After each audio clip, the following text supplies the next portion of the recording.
Vamos então iniciar a análise do código-fonte da nossa aplicação, começando pela camada de persistência, a camada que a gente implementa utilizando o framework de persistência, o N-Hibernate, ok? A camada de persistência, a camada do servidor, a gente implementa na IDE no Visual Web Developer. A gente vai abrir o nosso serviço, contas a pagar service. Vamos fechar todas as janelas aqui. Lembrando que para a gente utilizar o N-Hibernate, a gente precisa, inicialmente, primeiro, ter algumas bibliotecas, que é a biblioteca N-Hibernate, N-Hibernate Bytecode, esta Linfoo e mais essas duas bibliotecas, né? Anti-LR3 e a IESI Collections. Ok? Precisamos dessas bibliotecas então para fazer o framework funcionar com nossa aplicação .NET. Uma vez que a gente adicionou as referências, então a gente parte para a configuração. A configuração a gente realiza no webconfig do nosso serviço. Tá ok? Lembrando que a aplicação contas a pagar ela é criada. Vou mostrar aqui um exemplo. Novo projeto. Como uma WCF Service Application, ok?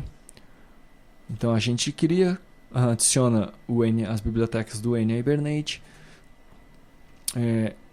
coloca a configuração aqui no webconfig. Configuração então basicamente copiar e colar esse item aqui, ó, do nosso arquivo de configuração.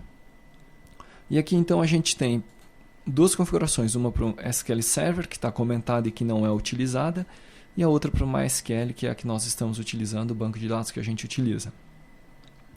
Configuramos o dialeto, o driver de conexão, a string de conexão. Estes são os principais itens, então, para a gente configurar o N-Hibernate na nossa aplicação. Dialeto, driver, e a string de conexão, onde eu indico o servidor, que é o localhost, que está aqui no localhost, o endereço, né? O banco de dados, que é o T2TIERP, a senha, ou melhor, o usuário e a senha. Ok? Uma vez então que eu fiz essa configuração, nós implementamos uma classe de apoio, um N-Hibernate Helper. Esse N-Hibernate Helper vai ser o responsável pela criação da Session Factory e também da nossa sessão, da abertura de sessão, né? Na verdade, ele vai ser responsável pela criação da Session Factory. A abertura de sessão é feita pelo nosso Hibernate DAO genérico. E aqui então eu faço a criação da Session Factory. Se ela não tiver sido criada ainda, cria uma nova configuração, chama a configuração. Nesse momento, então, ele busca as informações do webconfig, adiciona o assembly, né, que é o assembly da minha aplicação, e aí configuro, ou melhor, construo a nossa Session Factory, que é a única factory desse sistema. Ok? Uma vez então que eu tenho a minha Session Factory construída, eu vou então mostrar a implementação do nosso código genérico de acesso aos dados, que é o nosso N-Hibernate DAO. Esse N-Hibernate DAO é o mesmo N-Hibernate DAO, ou ele é 90%, 85% do N-Hibernate DAO que eu vou utilizar até o final do projeto ERP. Obviamente que em cima dele eu posso então fazer DAOs mais específicos, né? Ou estender algumas funcionalidades dele. Mas no geral eu acesso a base de dados e as minhas tabelas por meio dele, né? Então nesse N-Hibernate DAO, que é uma classe, um objeto que é genérico, ele estende a interface DAO. Essa minha interface define os métodos que eu tenho por padrão e que devem ser os métodos que eu devo utilizar, ou que a gente deve utilizar, métodos gerais de acesso aos dados, né? Até o fim do projeto: save, update, delete, seleção, listagem, seleção por listagem, seleção por ID. Então, nosso NHibernate-DAO implementa essa interface. E aqui dentro, então, tem os métodos de acesso aos dados. Na construção do meu NHibernate-DAO, ele solicita uma sessão para acessar esses dados, ok? Então, o método save, construção bastante simples, recebe um objeto e chama um session.save, ok? Muito simples. Se tiver uma exceção, joga a exceção. Método update, mesma coisa, recebe objeto que pode ser qualquer classe do meu projeto, qualquer classe que esteja mapeada, né, que tem um mapeamento do Hibernate. E em cima dela chama um método de update, session.update. O mesmo vale para exclusão, chama um session.delete ou delete, e passando ao meu objeto que veio de parâmetro. O objeto do tipo um objeto genérico, pode ser qualquer objeto que tenha sido mapeado pelas meus XMLs de mapeamento. E aqui eu tenho uma seleção, select que é realizado então por meio, select que me retorna uma listagem e que é realizado por meio de uma consulta critéria do NHibernate. Para isso, então, em cima do objeto que vem de parâmetro, eu crio um example. Esse example aqui, ele é utilizado como restrição da consulta e em cima dele eu aplico um list, ok? Então eu crio um example, crio a minha critéria e adiciono esse example e realizo um list. Esse então eu retorno, no retorno da minha função, retorno genérico que retorna o tipo para o qual esse DAO foi criado, foi instanciado. E por fim, uma seleção por ID, onde eu recebo um ID, o ID da chave primária, e chamo a session com o banco de dados, a session do banco de dados, passando o método, solicitando o método get, passando o ID como parâmetro. Então esse aqui é o meu NHibernate genérico, tá ok? Esse NHibernate é utilizado na maioria das consultas, e quando eu preciso de consultas ou de formas de acesso a dados mais específicas, eu estendo essa classe aqui, né? Muito bem. Então, vamos dar uma retomada. Eu tenho, então, para fazer o NHibernate funcionar na minha aplicação, eu tenho referências, configuração, uma classe construtora da minha Session Factory, tenho o meu DAO de acesso aos dados, e agora eu preciso das minhas entidades, né?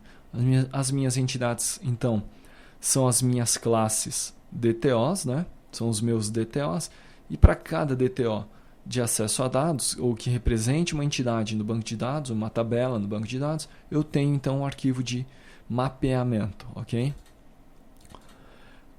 Eu vou abrir aqui então nossa aplicação de acesso aos dados e vou mostrar aqui. Vamos pegar aqui tipo pagamento, por exemplo, que é mais simples.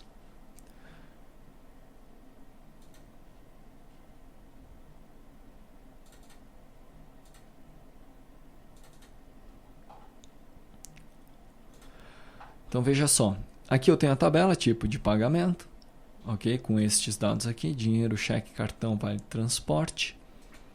Para cada tipo de pagamento, então, eu tenho estas colunas, o ID da empresa que está associado, o tipo e a descrição. E isso daqui vai estar representado, em geral, né? O meu DTO ele é composto pelas colunas das respectivas tabelas, ok? Então eu vou ter meu DTO tipo de pagamento, que é um data contract, né? Vou ter o meu tipo pagamento DTO. E para cada coluna daquela na tabela, eu vou ter então um atributo, uma propriedade no meu DTO. Então eu vou ter a propriedade ID, a propriedade ID empresa, descrição e tipo, assim como eu tenho aqui na minha tabela. ID empresa, tipo e descrição. Muito bem, então com estes campos aqui, ou a partir destes campos aqui, eu vou implementar o meu arquivo de mapeamento, meu arquivo hbm.xml. Esse arquivo de mapeamento, ele é o responsável pela comunicação, não seria pela comunicação, mas pelo mapeamento, né? Pelo mapeamento entre a tabela do banco de dados, entre essa tabela aqui e este meu DTO. É ele que faz a ligação entre o banco de dados e a classe, e a classe na minha aplicação. Então essa amarração banco de dados, classe na aplicação, é feita por esse arquivo aqui de mapeamento. Então o arquivo de mapeamento tem um cabeçalho, que é um cabeçalho padrão, né? Dentro dele a gente define então a classe que ele é associado e a tabela. Aqui está a amarração que eu falei, né? Classe, tabela. Vou ter um atributo ID, e aqui então esse atributo é a chave primária da minha tabela, e vou ter os demais atributos que são propriedades. Na verdade, esses demais itens são propriedades da minha classe, do meu DTO, que estão associados aos respectivos campos em cada uma das tabelas, ok? Então esse mapeamento aqui, ele é realizado para todas as classes em que eu realizo acesso aos dados, ok?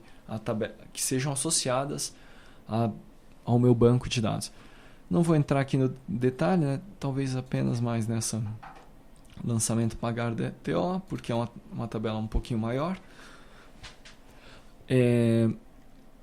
Então, novamente, aqui eu tenho o arquivo de mapeamento e o arquivo e a classe. Vamos mostrar a tabela.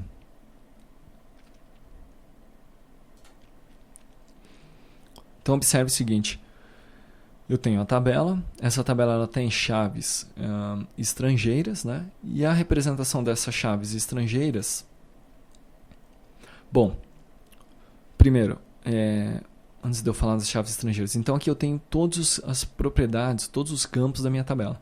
Todos esses campos, então, eu represento eles aqui no meu DTO, ok? Alguns desses campos são chaves estrangeiras para outras tabelas, né?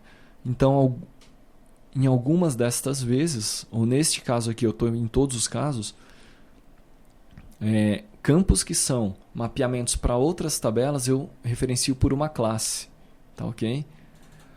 Uma classe, então, na verdade, eu tenho esse meu objeto é um objeto mais complexo do que foi o tipo de pagamento, porque ele tem referências para outras classes, né? Essas classes também têm que ser mapeadas, porque elas são tabelas do banco de dados, e elas também têm que ser mapeadas ter o seu respectivo arquivo de mapeamento. Então, por exemplo, antes de entrar no detalhe do mapeamento do lançamento a pagar, vamos olhar aqui o natureza financeira. Natureza financeira é uma tabela no banco de dados. Uma tabela que tem estes quatro campos, ok? Na minha aplicação, natureza financeira, ela vai ter apenas as duas propriedades que eu vou utilizar nessa aplicação, que é ID e descrição, ok? Eu não fiz o mapeamento completo, né? Poderia ter feito também, não teria problema nenhum. Aqui eu tenho, então, o mapeamento dos dois campos que eu vou utilizar. Observe o seguinte, se eu não fizer a amarração das propriedades aqui com o meu banco de dados, o Hibernate vai simplesmente ignorar estes outros campos, né? Como essa tabela aqui, natureza financeira, vai ser uma tabela que eu vou apenas consultar, ok? Como é uma tabela apenas de consulta, então eu só mapeei aqueles campos que me interessam, que são descrição e ID, o resto não me interessa. Então eu tenho o meu DTO de natureza financeira, eu tenho o meu mapeamento, e aqui no na minha classe, mesma coisa, eu tenho então a minha natureza financeira.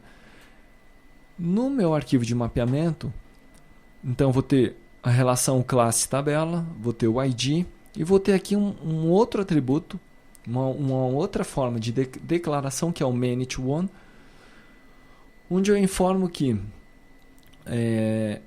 cada lançamento a pagar meu vai ter associado a uma natureza financeira. Na verdade, eu vou ter uma ou mais naturezas financeiras associadas. Vou ter uma natureza financeira associada com um ou mais lançamentos a pagar, ok? Então tenho a classe, o nome e aqui eu tenho o ID, a coluna de chave estrangeira. Tá certo? Muito bem, então vamos continuar. Então, para esses 3 primeiros membros, essas minhas 3 primeiras propriedades, eu tenho são classes, né? E os demais são atributos, são propriedades simples, que são mapeadas da tabela do banco de dados, né? Muito bem. Para os meus mapeamentos mais complexos, então, eu utilizei essa declaração, ManyToOne, e para os demais a que eu vinha utilizando anteriormente, que é a property. Todas essas que estão ManyToOne têm suas respectivas classes no nosso modelo de dados aqui e também os respectivos mapeamentos. Depois você dá uma olhada com mais calma nesse mapeamento aqui, informando que eu insisto, né, ou retomo que aqueles mapeamentos que eu só preciso dos dados para obter informações em que eu não vou fazer persistência de dados e assim por diante, então eu faço apenas um mapeamento do ID, que é o que interessa, e a descrição. Por exemplo, no caso de fornecedor, como eu não vou manipular os dados, eu vou apenas consultar, então eu mapeio apenas o ID do fornecedor e o nome, que é o que interessa nesse momento para essa aplicação do contas a pagar, ok? E aí o mesmo ocorre para o arquivo de configuração, né? Tá certo? Então esse aqui é o mapeamento do NHibernate. Estrutura básica é essa daqui. Eu sei que eu fui bastante sucinto, né? Bastante sintético, mas a ideia apresentada é essa. E esse mapeamento foi realizado para todas as classes, para todas as entidades da minha tabela em que eu tenho que, de alguma forma, realizar algum acesso a ela, ok? Na sequência, então, uma vez que a gente visualizou brevemente a descrição, ou melhor, a estrutura da nossa camada de persistência, a gente vai iniciar a nossa camada de serviço, né? Camada de serviço utilizando então o WCF.